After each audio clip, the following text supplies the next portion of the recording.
ओम भगवत गीता श्लोक क्लास में आज का श्लोक है 11वें अध्याय का तीसरा श्लोक, अध्याय 11 का श्लोक नंबर 13, 11वें अध्याय का 13वां श्लोक, अध्याय 11 का श्लोक नंबर 13। श्लोक है तत्रैकस्थं जगत् कृत्स्नं प्रविभक्त मनेकधा अपश्य देवदेवस्य शरीरे पांडवस्तदा। श्लोक दोबारा।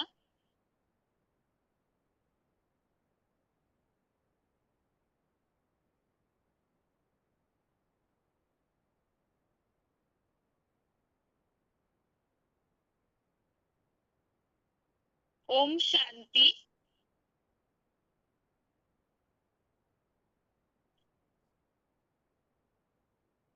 भगवत गीता श्लोक क्लास में आज का श्लोक है 11वें अध्याय का 13वां श्लोक, अध्याय 11 का श्लोक नंबर 13। श्लोक है तत्रैकस्थं जगत् कृत्स्नं प्रविभक्त मनेकधा अपश्य देवदेवस्य शरीरे पांडवस्तदा। श्लोक दोबारा।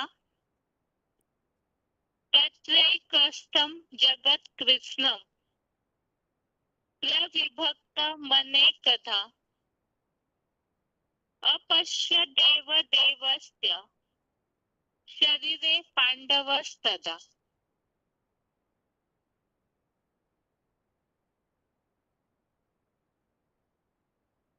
श्लोक का संधि विच्छेद है तत्र एकस्थं जगत् कृत्स्नं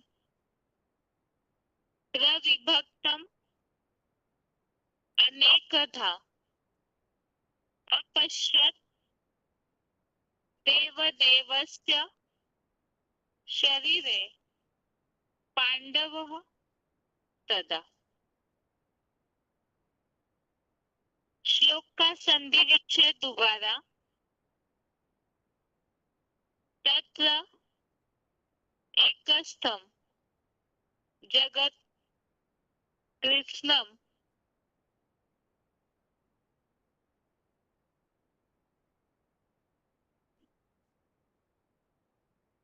प्रविभक्तम् अनेकधा अपश्यत् देवदेवस्य शरीरे पांडवः तदा। अभी शब्दों के अर्थ है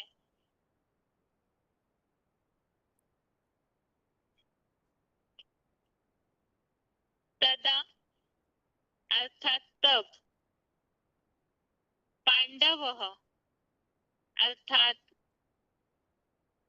पंडापुत्र पांडव ने, देवदेवस्य अर्थात देवाधिदेव के, तत्र अर्थात उस,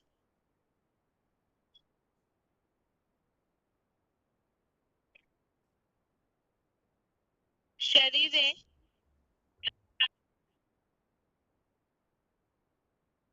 शरीरे अर्थात शरीर में, अनेकधा अर्थात अनेक रूपों में, प्रविभक्तम अर्थात बटे हुए, कृत्स्नम अर्थात संपूर्ण, जगत अर्थात जगत को, एकस्तम अर्थात एक में, स्थित, अपश्यत अर्थात देखा।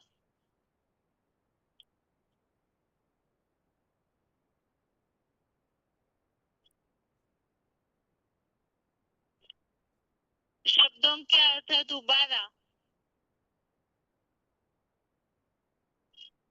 तदा अर्थात तब,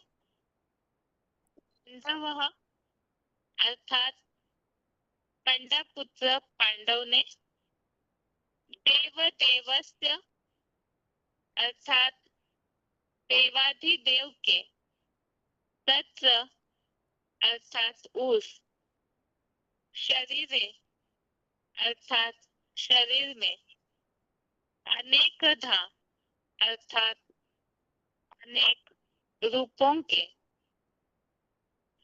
प्रविभक्तम अर्थात बटे हुए, कृत्स्नम अर्थात संपूर्ण, जगत अर्थात जगत को, एकस्तम अर्थात एक में स्थित, अपश्यत अर्थात देखा। अभी श्लोक का अर्थ है, तब पंडपुत्र पांडव ने देवाधिदेव के उस शरीर में अनेक रूपों के बटे हुए संपूर्ण जगत को एक में स्थित देखा।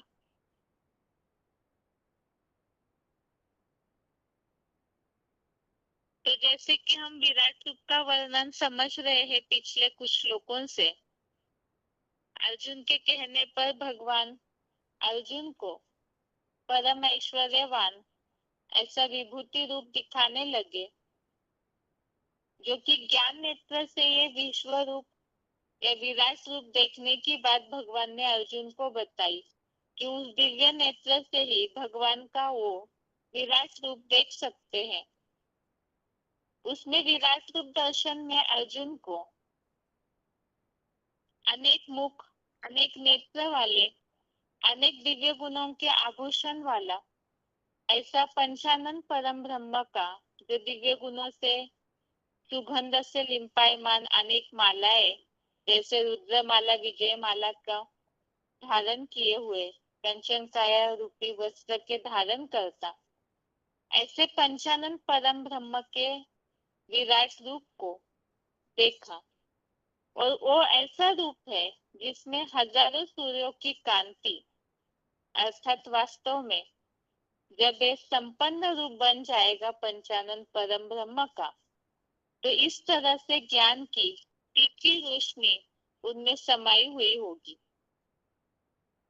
तो इसी बात के लिए आगे इस विराट रूप दर्शन में आज के श्लोक में बताया कि पंडपुत्र पांडव अर्थात अर्जुन ने देवाधिदेव के, देव देवस्य अर्थात देवाधिदेव के उस शरीर में अनेक रूपों में बटे हुए संपूर्ण जगत को एक में स्थित देखा, अर्थात सारे विश्व को एक ही उस शरीर में ही स्थित देखा। इसी संबंधित क्लैरिफिकेशन वाले अर्थ में और समझाने दी हुई है। क्लैरिफिकेशन सहित अर्थ है, तब पांडु नामक पंडपुत्र पांडव ने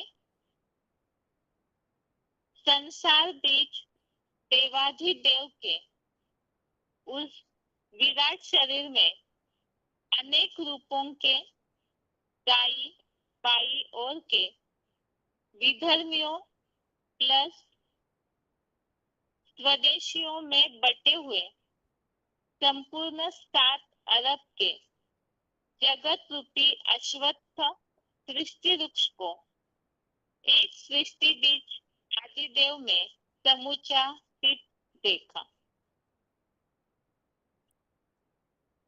तो इस श्लोक में ये बात बताई हुई है।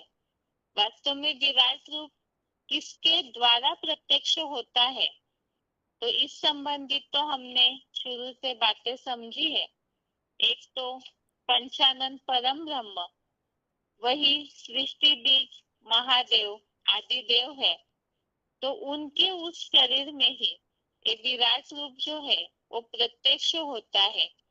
और ये महादेव ही जिनके लिए देव देवस्य अर्थात देवाधिदेव वही संसार बीज है, और उन्हीं से ही शुरू में हमने विराट रूप की जब शुरुआत समझना शुरू किया तो ये बात हमने समझी थी पॉइंट में कि एक ही मनुष्य सृष्टि रूपी वृक्ष का बीज है। बीज तो बहुत सूक्ष्म होता है, और फिर वो जब जैसे जैसे संपन्न अवस्था को प्राप्त करता है अपनी योग ऊर्जा से, तो उस समय से वो बीज ही विराट रूप अर्थात विस्तार को पाता है। वो विशाल रूप ही वास्तव में विराट रूप के रूप में संसार के सामने प्रत्यक्ष होता है। तो ये मनुष्य सृष्टि रूपी वृक्ष के बीज अर्थात महादेव ही इस तरह से संपन्न अवस्था धारण करने पर सारा जगत ही उनने ही समाया हुआ है। इसी के लिए बताया कि संसार भी देवादिदेव के उस विराट शरीर में अनेक रूपों को दाई बाई ओर के विधर्मियों प्लस स्वधर्मियों में बटे हुए संपूर्ण 7 अरब के इस जगत रूपी अश्वत्थ सृष्टि वृक्ष को सृष्टि बीज आदिदेव ने समूचा स्थित देखा। अर्थात सारे सृष्टि को उस एक महादेव में ही स्थित देखा, और इसी में ही जैसे जो अश्वत्थ सृष्टि वृक्ष अर्थात कल्प वृक्ष जो दिखाया जाता है उसमें दो तरफ, एक तरफ स्वदेशी और एक तरफ विधर्मियों में एक झाड़ मनुष्य सृष्टि रूपी वृक्ष बटा हुआ है। तो ये सारी ही बातें उस एक महादेव में सृष्टि बीज आदिदेव में ही समाई हुई भी देखी। अब इस श्लोक में खास तो इसी संबंधित हमने इसके पहले ही श्लोक देखा हुआ है जिसमें इस बात का उल्लेख आया कि जो कुछ भी तुम देखना चाहते हो, 11वें अध्याय का 7वां श्लोक में ये बात उल्लेखित है कि जो कुछ भी जड़ चेतन सहित संपूर्ण जगत को एक ही जगह में स्थित देखो, और अन्य कुछ भी देखना चाहते हो तो तीसरे ज्ञान नेत्र से देखो। तो इस तरह से भगवान ने अर्जुन को एक ही बीज में, वास्तव में वो बीज ही विराट रूप धारण करता है, और उसी में ही सारे संसार को देखो ऐसे बताया हुआ।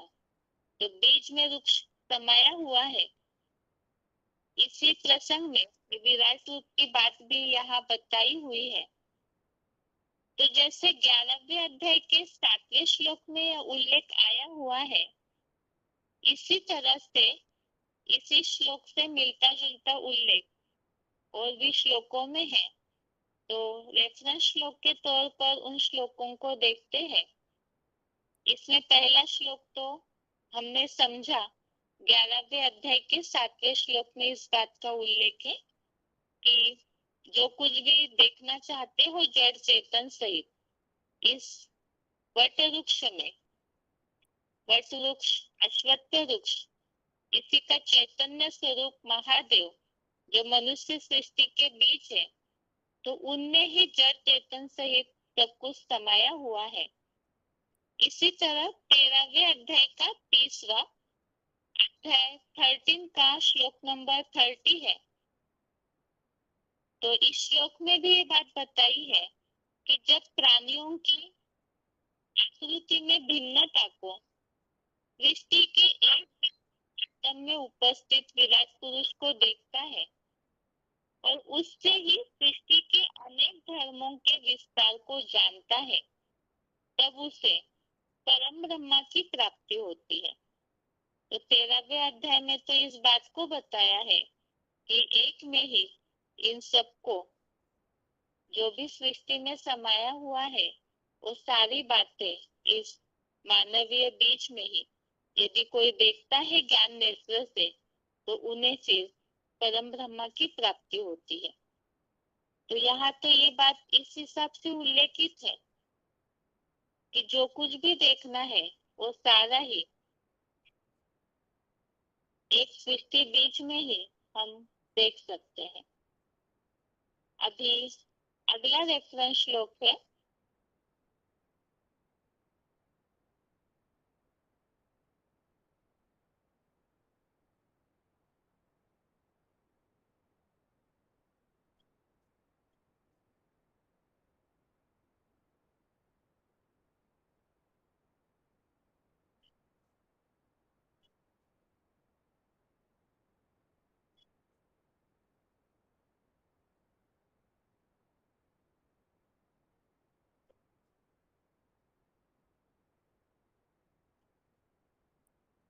9वें अध्याय का चौथा अध्याय 9 का श्लोक नंबर 4। इस श्लोक में भी इस बात का उल्लेख आया है कि उस अव्यक्त मूर्ति से ही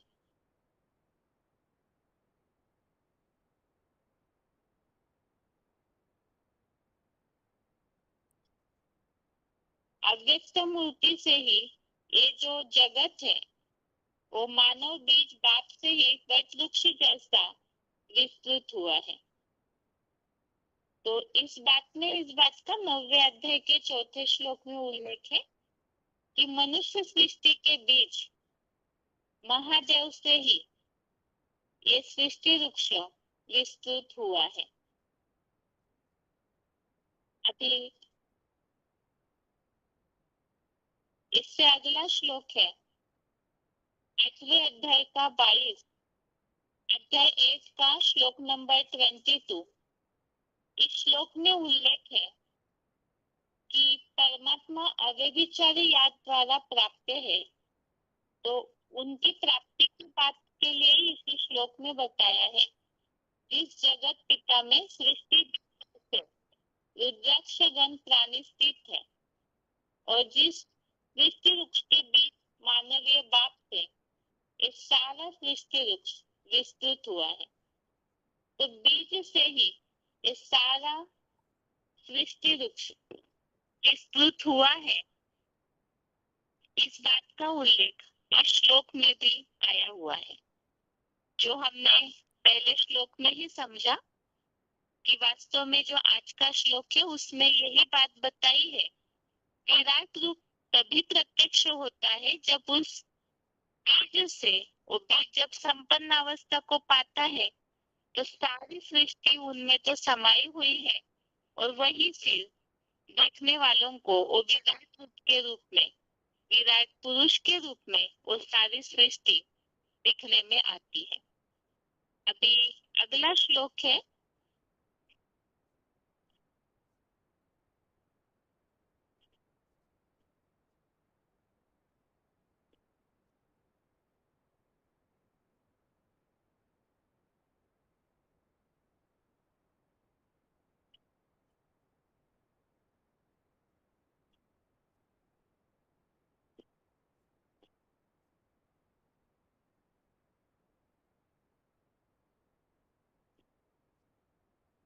10वें अध्याय का 39, अध्याय 10 का श्लोक नंबर 39। इस श्लोक में भी इस बात को बताया हुआ है,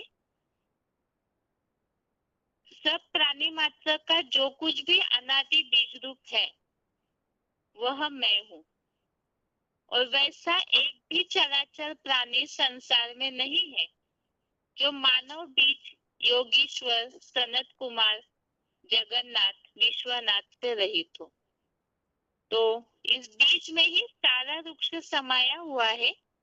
यही बात यहाँ बताई कि ऐसा कोई भी नहीं इस संसार में जो इस मानव बीज से रहित हो। जैसे 9वें अध्याय के 4थे श्लोक में भी इस बात का उल्लेख है कि बीज में ये सारा वृक्ष समाया हुआ है। ऐसे ही 4थे अध्याय का 35 अध्याय 4 का श्लोक नंबर 35, इसमें इस बात का उल्लेख आया हुआ है, जिस जगत पिता को जानकर फिर से इस संसार में अल्पकालीन संबंधियों के मोह को, दैहिक मोह को तू नहीं पाएगा, जिस जगत पिता की देह रूप लिंग सहित हीरा जैसी आत्मा में समस्त प्राणियों को बुद्धि नेत्र से मुझ बीज रूप लिंग में साक्षात ये समाये हुए स्वर्गीय नरकीय दृष्टि वृक्ष को साक्षात और स्पष्ट देखेगा। यदि हम गौर करें तो सारे श्लोकों में एक ही बात उल्लेखित है, उस बीज में ही सारे सृष्टि वृक्ष को देखने की बात। और आज का जो श्लोक है 11वें अध्याय का 13वां, उसमें भी यही बात बताई। भगवान अर्जुन को ये बात कह रहे हैं कि ये जो समस्त संसार का बीज है देवाधिदेव, तो उसके शरीर में ही ये अनेक रूपों में ये संसार जो बटा हुआ है, तो सारे जगत को एक सृष्टि वृक्ष आदिदेव में ही स्थित देखो। तो इसी बात का उल्लेख यहाँ है कि उस बीज को प्राप्त करने से और संबंधियों के मोह को नहीं पाएगा। जो कुछ भी जड़ चेतन सहित चराचर इस संसार में प्राणी है, ऐसा कोई नहीं जो इस विश्वनाथ से रहित हो। ऐसे ही 6वें अध्याय का 30वां अध्याय 6 का श्लोक नंबर 30, इसमें भी इस बात का उल्लेख आया हुआ है कि जो प्रेमी जैसा सर्वत्र मुझे देखता है और बीच में वृक्ष जैसा मुझ शिव बाबा में सबको देखता है, तो मैं उनसे दूर नहीं होता, वो मेरे से अदृश्य नहीं होते।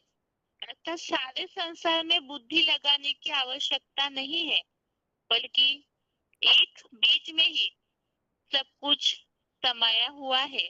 इसी बात को यहाँ स्पष्ट किया हुआ है। अभी आगे है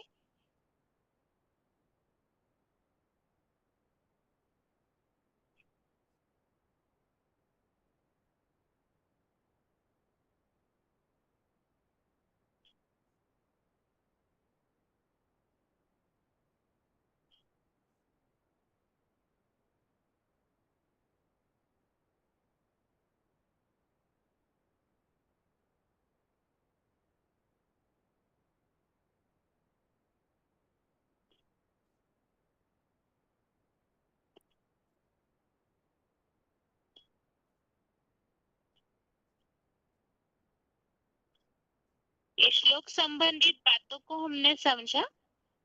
भी श्लोक का उच्चारण सुनते हैं, उसके बाद पॉइंट्स। त्रैकस्थं जगत्कृत्स्नं प्रविभक्तम् अनेकधा अपश्यद्देव देवस्य शरीरे पाण्डवस्तदा। तब पांडु नामक पंडापुत्र पांडव ने संसार बीज देवाधिदेव के उस विराट शरीर में अनेक रूपों के दाईं बाईं ओर के विधर्मियों प्लस स्वदेशियों में बटे हुए संपूर्ण 7 अरब के जगत रूपी अश्वत्थ सृष्टि वृक्ष को एक चैतन्य बीज आदिदेव में समूचा स्थित देखा।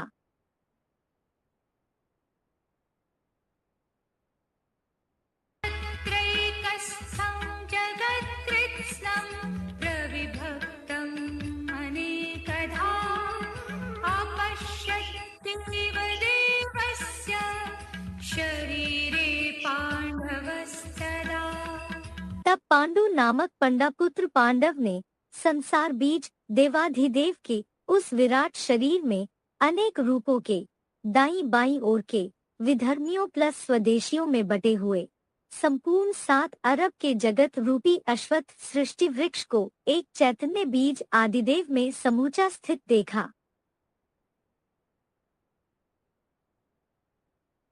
अभी आगे है श्लोक संबंधित पॉइंट।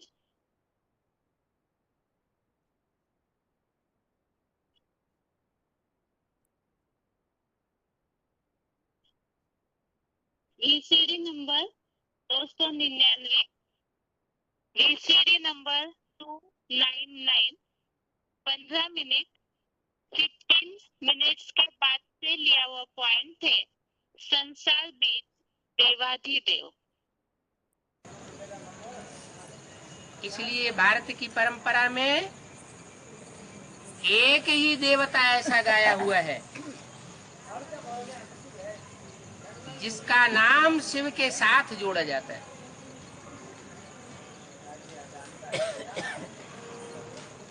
नाम भी रख देते हैं, शिव नारायण, शंकर नारायण,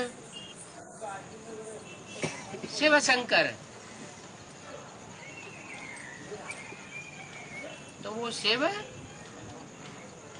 जिसकी बिंदी का ही नाम शिव है, जो बिंदु कभी जो जन्म मरण के चक्र में नहीं आता है, वो इस सृष्टि पर जब आता है तो जिस पहले व्यक्ति में प्रवेश करता है वो इस मनुष्य सृष्टि का बीज अर्थात पिता होता है। सारी मनुष्य सृष्टि का पिता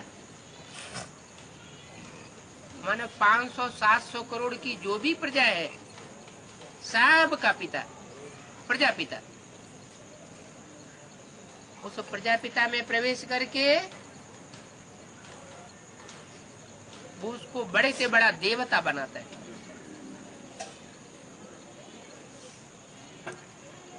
क्योंकि देवताओं के द्वारा ही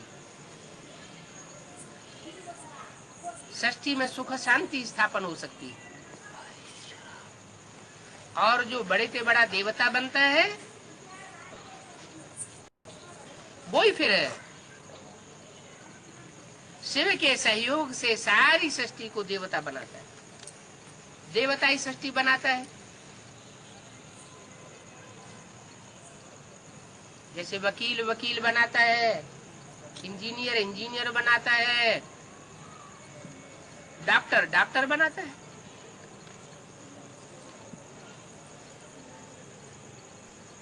शिव भी ऐसे तन में आकर के उसे पहले बड़े से बड़ा देवता बनाता है, जिसे कहते हैं Mahadev.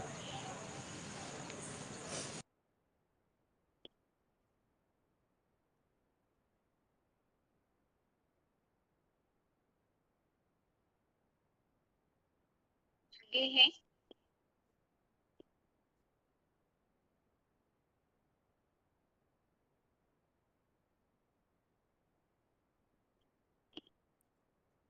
VCD number 573, VCD number 2373, 1 घंटा 16 मिनट 1 आवर 16 मिनट्स के बाद वो पॉइंट है। 7 अलग का जगत रूपी अश्वत्थ सृष्टि वृक्ष। तो इस मनुष्य सृष्टि में जो भी मनुष्य रूप में आत्माएं हैं 500-700 करोड़, उन सबका जो बाप है, मनुष्य सृष्टि का बाप बीज, गीता में बताया ना, ये मनुष्य सृष्टि एक वृक्ष के समान,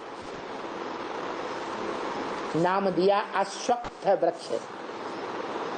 क्या क्या नाम दिया? अश्वत्थ वृक्ष। अश्व माने घोड़ा, थ माने स्थिर रहने वाला। कैसा वृक्ष?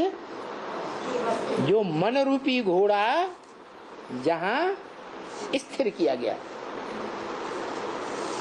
मन स्थिर रहने वाला है या लगातार चलायमान है? चलायमान। तो चलायमान मन जो है उसके द्वारा नई सृष्टि नहीं बन सकती। क्या? नई दुनिया, स्वर्ग की स्थापना नहीं हो सकती। स्वर्ग की स्थापना तब ही हो सकती है जब स्व की स्थिति में स्थित हुआ जाए। स्व माने आत्मा। तो आत्मा में जो मन बुद्धि है, उसमें जो मन है बहुत चलायमान,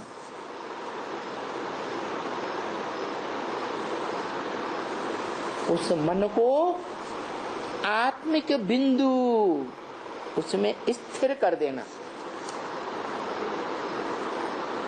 कहाँ स्थिर कर देना है?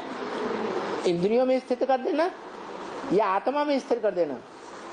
आत्मा में स्थिर कर देना। ऐसी प्रैक्टिस करना।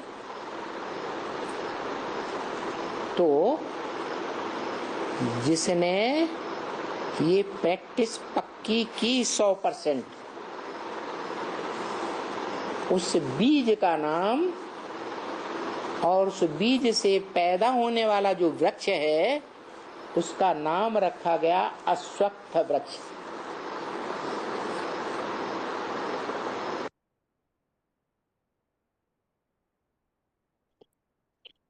अगला पॉइंट है वीसीडी नंबर 2713, वीसीडी नंबर 2713, 1 घंटा 5 मिनट, 1 आवर 5 मिनट्स के बाद से लिया हुआ पॉइंट है। दाई बाई ओर के विधर्मियों प्लस प्रदेशियों में बटा हुआ अश्वत्थ सृष्टि वृक्ष। तो ये जो दुनिया है, इस दुनिया का नाम अश्वत्थ वृक्ष रखा गया है। हाँ। अब वृक्ष है तो ऐसे ही थोड़ी कि कोई आधार मूर्त जड़ें ही होंगी, तना ही होगा, है? डालियां ही होगी, या दाईं ओर की डालियां होंगी या बाईं ओर की डालियां होंगी। बामांगी, बाएं हाथ से गंदा गर्म किया जाता है ना, तो बाईं ओर के जो अपवित्रता को धारण करने वाले विदेशी धर्म हैं, क्या भ्रष्ट इंद्रियों से कर्म करने कराने वाले, वो ही डालियां नहीं है उस वृक्ष में। भारतीय हाँ संन्यास धर्म की डालियां भी हैं। क्या भारतीय बौद्ध धर्म की डालियां भी हैं जो ब्रह्मचर्य को महत्व देते जरूर है। हाँ, देते हैं कि नहीं देते?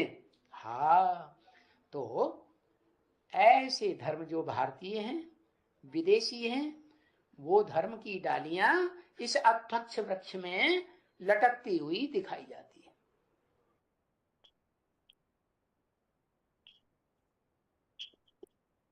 अगला पॉइंट है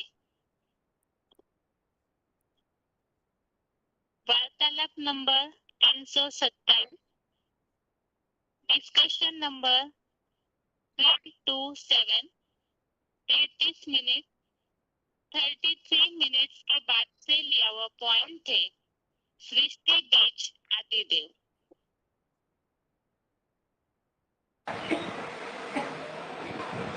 मनुष्य शक्ति साकार और मनुष्य शक्ति रूपी वृक्ष का बीज भी साकार है।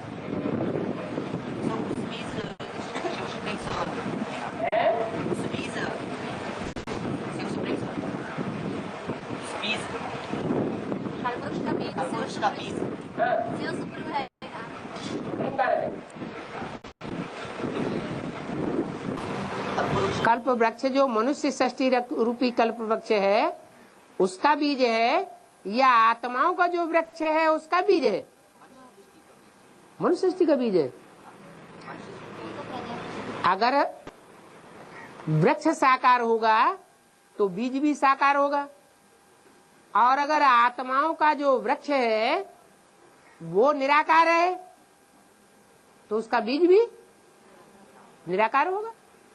वो है शिव और वो है एडम या प्रजापिता।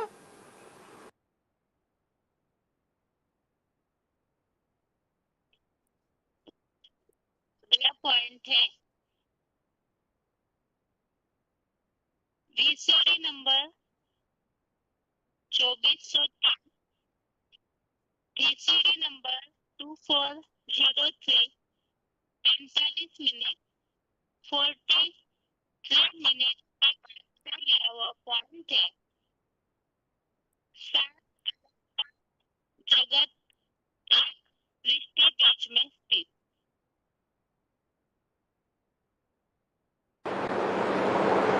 ये सारी मनुष्य सृष्टि रूपी वृक्ष के जो हैं, चाहे पहला पत्ता हो और चाहे 500-700 करोड़ पत्ते हो, उनका मूल जनक कौन है, मूल बाप कौन है? कहेंगे मनुष्य सृष्टि का कोई बाप है जहां से ये मनुष्य सृष्टि रूपी पत्ते निकलते हैं?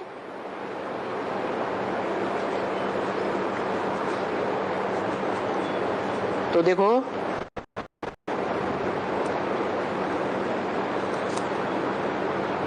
बाप एक है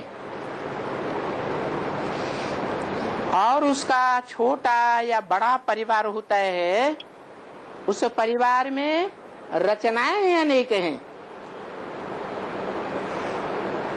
बच्चे अनेक हैं।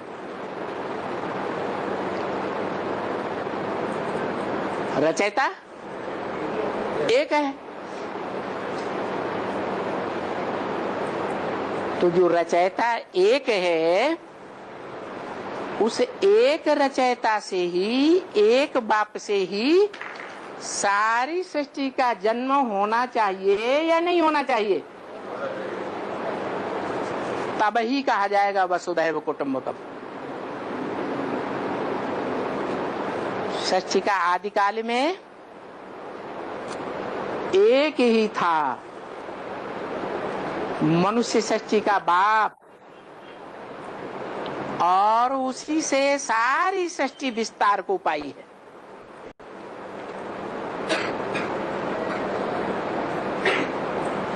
इसलिए कहते हैं शास्त्रों में, आत्मा सो परमात्मा। अर्थात ये जितनी भी मनुष्य आत्माएं हैं, या इस सृष्टि पर पशु पक्षी पतंगे कीटाणु आदि जो भी आत्माएं हैं, है तो साकार ना, साकार शरीरधारी तो है ना। वो सारा जड़ जंगम संसार ही एक बीज से निकलता है।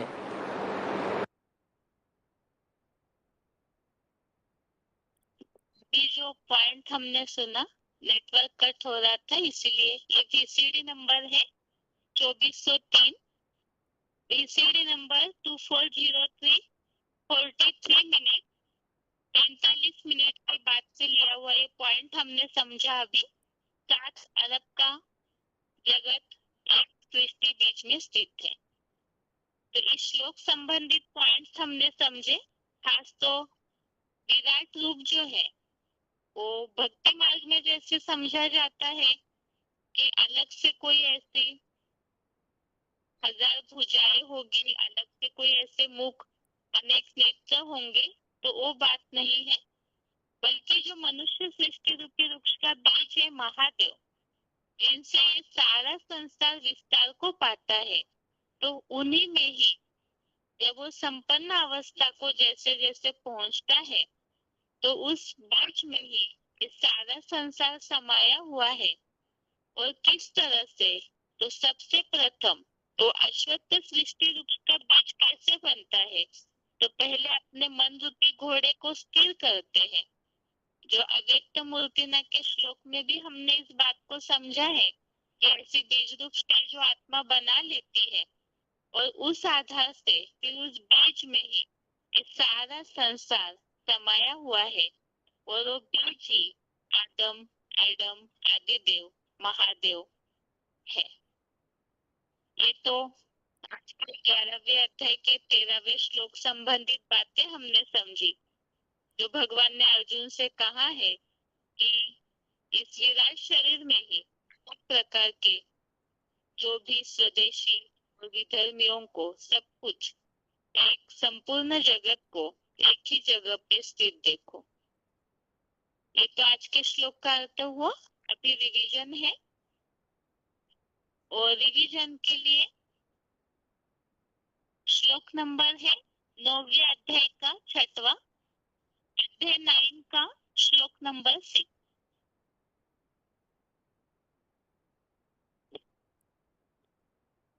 और श्लोक है ये 9वें अध्याय का।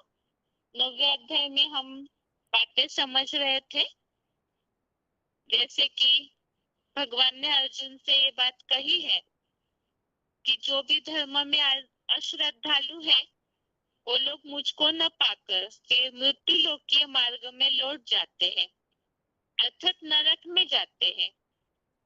तो भगवान को जानना जरूरी है, खास इस उद्देश्य से क्योंकि शुरू में जो बात आई है कि ये राजाओं की राजविद्या है और वो भगवान ही ऐसी राजविद्या की पढ़ाई पढ़ाते हैं जिससे पापों से मुक्त हो जाते हैं। और यदि नहीं पढ़ाई, ऐसी पढ़ाई न पढ़ी, भगवान के यथार्थ स्वरूप को न जाना, तो नरक लोक में वापस जाएंगे। इसीलिए भगवान ने अर्जुन को उनके स्वरूप की यथार्थ पहचान देना शुरू किया। तो वो यथार्थता क्या है जो बताई है 9वें अध्याय के 4थे श्लोक में कि व्यक्त मूर्ति नाम, साकार मूर्ति तो है लेकिन स्थिति उनकी ऐसी अव्यक्त निराकारी स्टेज है। इस अव्यक्त मूर्ति ना के द्वारा, ऐसी स्थिति के द्वारा ही इस सारा जगत विस्तार को पाया है। और इसमें खास बात बताई, सारा संसार उस बीच से निकलता है लेकिन फिर भी भगवान उस सारे वृक्ष में व्यापी नहीं है, बल्कि सारा मनुष्य सृष्टि रूपी वृक्ष उस बीज में समाया हुआ है। और यही महादेव जो सृष्टि रूपी वृक्ष के बीच है, वही एक मुखी रुद्राक्ष का मनका है जो अति दुर्लभ मिलता है। और वही एडम आदिदेव, जैसे बीज अविनाशी होता है वैसे वो अविनाशी है। तो साकार होते हुए भी अपनी ऐसी निराकारी स्थिति, बीज रूप स्टेज वो आत्मा बना लेती है। उस स्थिति का वर्णन 5वें श्लोक में बताया है कि मेरे इस ऐश्वर्यवान योग ऊर्जा रूप को देखो। तो योग ऊर्जा से भरा पूरा वो जो रूप है उसमें पंचभूत स्थित नहीं है, अर्थात 5 तत्वों से वो आत्मा अपने को ऐसी परे निराली बना लेती है। इसके लिए हम चित्र में कोर्स में देखते हैं, 3 लोक के चित्र में शंकर की पूरी अर्थात महादेव को इस जगत से पूरा ऊपर परम धाम के नजदीक दिखाया हुआ है, जहाँ 5 तत्वों का कोई आभास निशान भी नहीं होता है। तो वह आत्मा ऐसी स्थिति अपनी बना लेती है पंचभूतों से परे।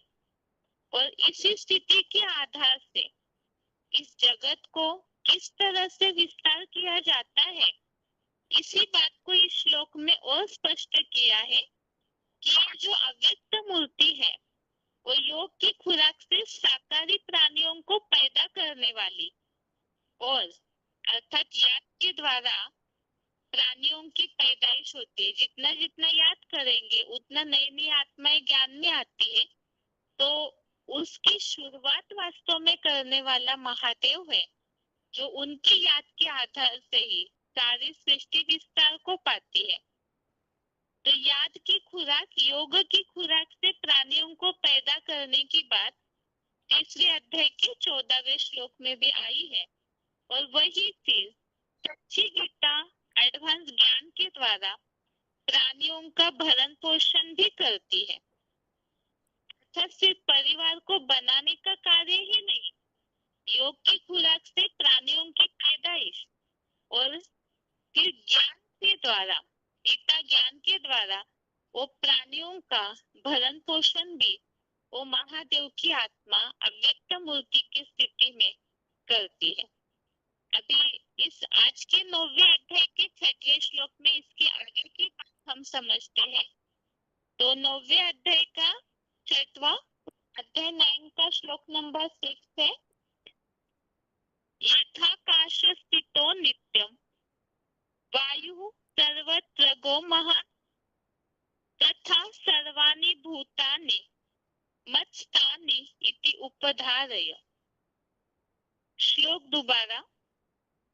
यथाकाशे स्थितो नित्यं वायु सर्वत्र गो महान् तथा सर्वाणि भूतानि मत्स्थानि तु पधारय।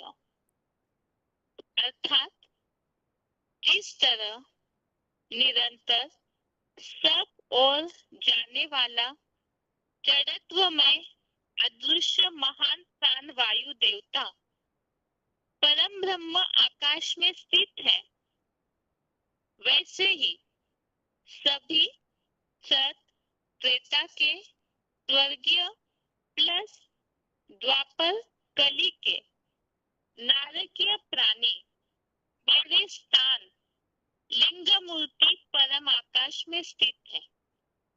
ऐसे मानव बीज महादेव में वट वृक्ष के दांत से सृष्टि वृक्ष का विश्वास धारण कर ले। तो यहाँ ये बात बताई है कि जैसे वायु जो है वो आकाश में स्थित है, तो इसी तरह से इस संसार के जितने भी प्राणी हैं, स्वर्गीय और नारकीय प्राणी, वो सारे ही प्राणी इस लिंग मूर्ति परम आकाश में स्थित है। शुरू के चौथे पांचवें श्लोक में हमने इस बात को समझा है कि महादेव के द्वारा इस सृष्टि रूपी वृक्ष का विस्तार होता है, तो सारे प्राणी बीज में समाये हुए हैं तभी तो निकलते हैं। तो इसी बात को यहाँ और स्पष्ट किया। जैसे आकाश में वायु वायु तो सर्वत्र बहते रहती है, लेकिन वो वायु जो है वो आकाश में स्थित है। इसी तरह से सारे प्राणी भी इस लिंग मूर्ति परम आकाश अर्थात जो बीज रूप स्थिति है, उस बीज रूप स्टेज में याद के द्वारा समाये हुए हैं। और इसी बात को ही रेफरेंस श्लोक जो है, रेफरेंस श्लोक के तौर पे समझते हैं। सारे प्राणी स्वर्गीय नरकीय इस परम आकाश में अव्यक्त मूर्ति में समाये हुए हैं और उन्हीं से फिर सृष्टि विस्तार को भी पाती है। इस बात के लिए पहला रेफरेंस श्लोक है 9वें अध्याय का 7वां अध्याय 9 का श्लोक नंबर 7।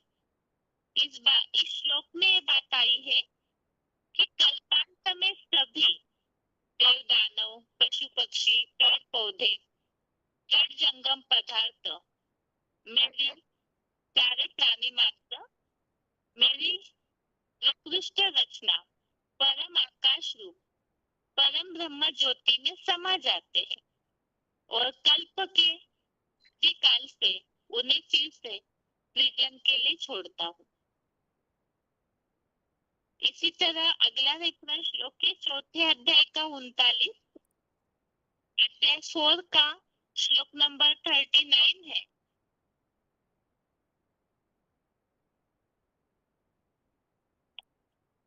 यहाँ पर इस बात का उल्लेख है कि जो श्रद्धावान प्रयत्नशील है वो संपूर्ण इंद्रिय दमनशील ज्ञान लेते हैं और ज्ञान पाकर शीघ्र ही परम धाम की शांति को पाते हैं। परम धाम की शांति को पाना अर्थात परम ब्रह्म लोक परम आकाश को यहाँ ही उतार लेता है। तो पहले तो परम आकाश को वो अव्यक्त मूर्ति इस सृष्टि पर उतारती है, अर्थात ऐसी परम धाम की स्थिति बना लेती है। अव्यक्त मूर्ति अर्थात ही इस दुनिया में होते हुए भी ऐसी परम धाम की निराकारी स्टेज और उस स्थिति में ही नंबर प्राणी समा जाते हैं। उसी बात के लिए इस श्लोक में उल्लेख दिया हुआ है। इसी में ही आगे और रेफरेंस श्लोक है 13वें अध्याय का 32 अध्याय 13 का श्लोक नंबर 32। जैसे सर्वगामी महान आकाश सूक्ष्म होने से उपलब्ध नहीं होता, कुछ भी पकड़ नहीं आता, उसी तरह शरीर में सब योग ऊर्जा से स्थित हुआ सूक्ष्म ज्योति बिंदु परमात्मा रूप परम आकाश उपलब्ध नहीं होता। अर्थात जिस तरह से हवा पकड़ नहीं सकते हैं, ये जो सर्वगामी महान आकाश है वो सूक्ष्म होने से उपलब्ध नहीं होता। इसी तरह से यहाँ वो ऐसी ऊंची स्थिति बना देता है वो आत्मा कि देह भान में रहने से उनकी उस स्थिति को जान नहीं पाते। तो यहाँ तो हम समझ ही रहे हैं कि इन बातों को समझने की बात है। बुद्धि रूपी तीसरे नेत्र से ज्ञान के द्वारा इन बातों को समझने की बात है। तो अभी इस श्लोक संबंधित पॉइंट सुनते हैं।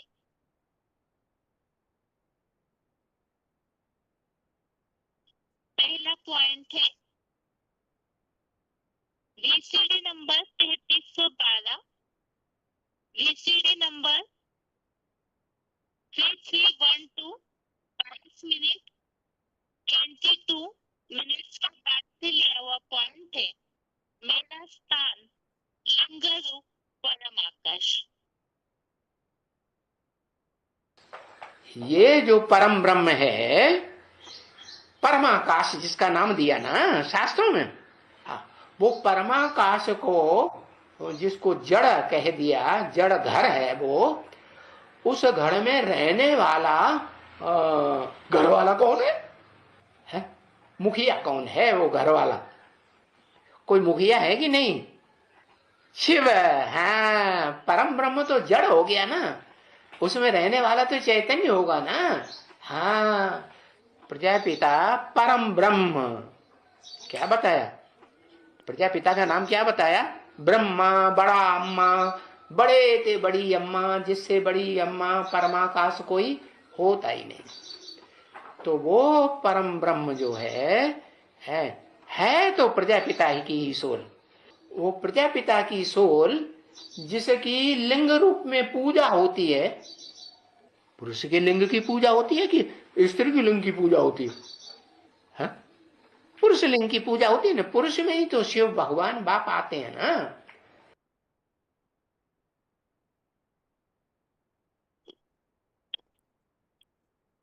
अगला पॉइंट है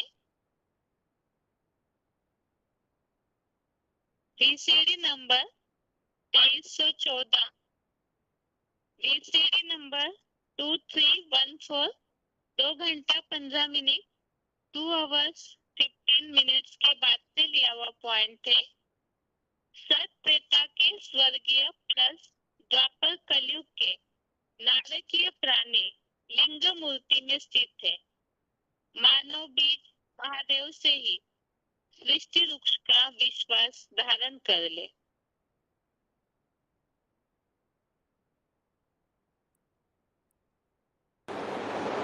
ये उस बाप की जिम्मेवारी है, सत धर्म की पालना और असत धर्मों का विनाश। तो उसके मत्थे मामला बोला ना मुरली में। किसके मत्थे मामला? किसकी जिम्मेवारी है? जो जानेगा अपनी जिम्मेवारी को, उसके ऊपर जिम्मेवारी, या जो अज्ञानी है उसके ऊपर जिम्मेवारी। जिसको ये ज्ञान है क्या कि स्वर्ग की दुनिया मेरी है तो नरक की दुनिया मेरी नहीं है क्या? स्वर्ग के देवताएं मेरे बच्चे हैं तो नरक की दुनिया के जो राक्षसी बच्चे हैं वो मेरे बच्चे नहीं है क्या? इसलिए भक्ति मार्ग में एक ही देवता शंकर है जिसको देवताएं भी मानते हैं और असुर भी मानते हैं। तो वो कहता है माम एकम याद करो।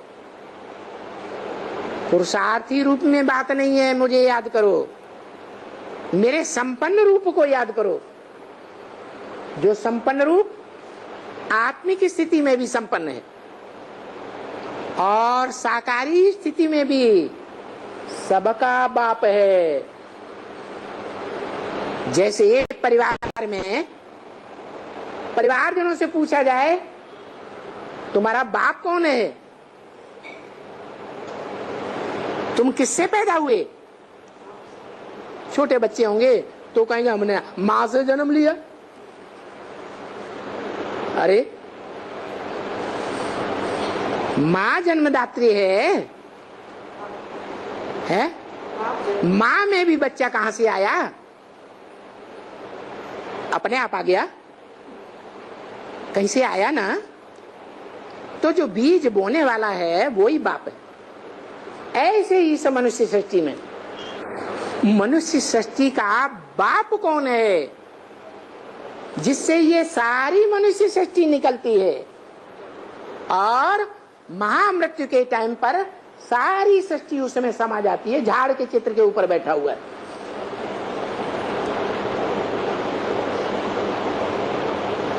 सभी मनुष्य आत्माएं अपने पंच तत्वों के शरीर को, विनाशी शरीर को, पंच तत्वों को छोड़ करके उसी लिंग रूप में समा जाती हैं।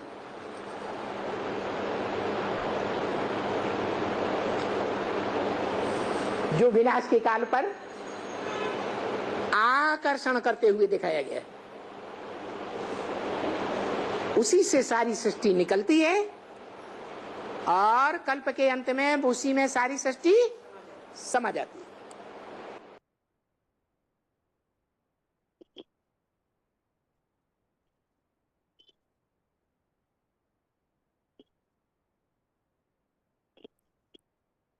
ये तो हमने श्लोक संबंधित पॉइंट समझे।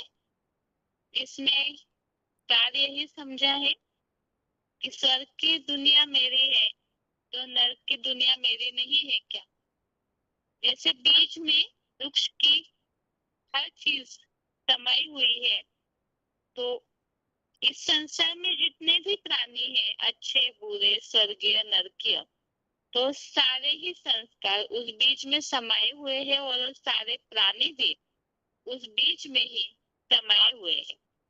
इसी बात का उल्लेख इस पॉइंट में भी हमने समझा कि सत्रेतायुगी स्वर्गीय और नारकीय प्राणी लिंग मूर्ति में स्थित है और मानव बीज महादेव से ही यह सृष्टि वृक्ष का विश्वास धारण कर ले। तो ये 9वें अध्याय की रिवीजन हमने समझी। अभी आज का श्लोक एक बार फिर से देखते हैं। आज का श्लोक है तत्रैकस्थं जगत कृत्स्नम्।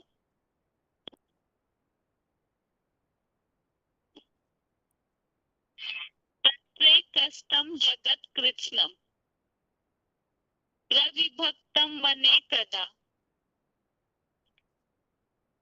अपश्यद्देवस्य शरीरे पांडवस्तदा।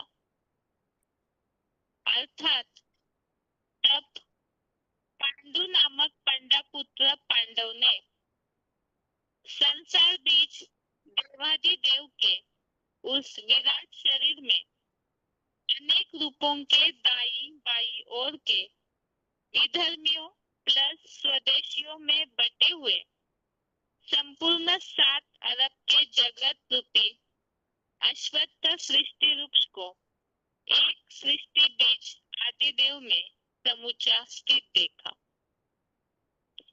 तो इस श्लोक में हमने समझा ही है, 9वें अध्याय में भी वैसे तो यही बात चल रही है कि सारे कुछ इस बीज में ही समाया हुआ है। तो विराट रूप में भी इसी बात का उल्लेख है कि जो कुछ भी देखना हो तो इस बीज में ही अर्थात आदिदेव महादेव में ही देखने की बात भगवान ने अर्जुन से कही है। और इसी संबंधित प्रेक्षण श्लोक हमने देखे थे।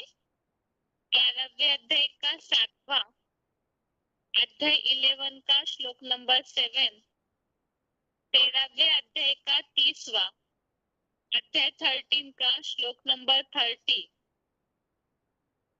आगे है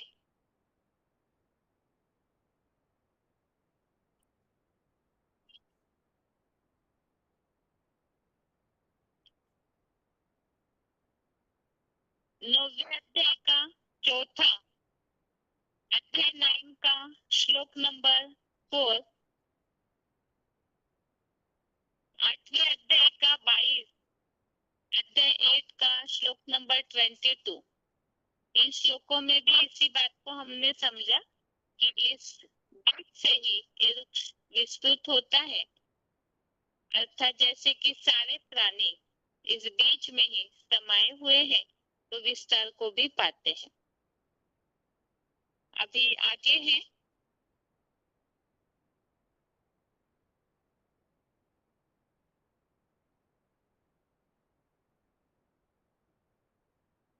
दसवें अध्याय का 39 अध्याय 3 का श्लोक नंबर 39, चौथे अध्याय का 35, अध्याय 4 का श्लोक नंबर 35 और छठवें अध्याय का 30, अध्याय 6 का श्लोक नंबर 30। तो इन सारे श्लोकों में भी बात यही है, उस बीज में ही सब कुछ समाया हुआ है, इसलिए उस बीज में ही देखना है। जो बताए कि उस बीज को देखेंगे तो संबंधियों से मोह नष्ट हो जाएगा। उस बीज को देखने से ही जो कुछ भी देखना है वो सब उस बीज में ही देखो, तो वो फिर भगवान से अदृश्य नहीं होता है। और ऐसा कोई भी नहीं जो इस बीज से रहित हो। तो सारी बातों को इसी बात श्लोक में बताया हुआ है। इस तरह से आज की क्लास में हमने 11वें अध्याय के 13वें श्लोक में विराट रूप का वर्णन समझा और 9वें अध्याय के 6वें श्लोक में भी इसी बात को समझा है, अलग प्रसंग में, कि सब कुछ ही उस बीच में समाया हुआ है। तो आज के लिए ये दोनों श्लोक, आज का श्लोक और रिवीजन के श्लोक के साथ आज का क्लास यहाँ पूरा होता है। ओम शांति।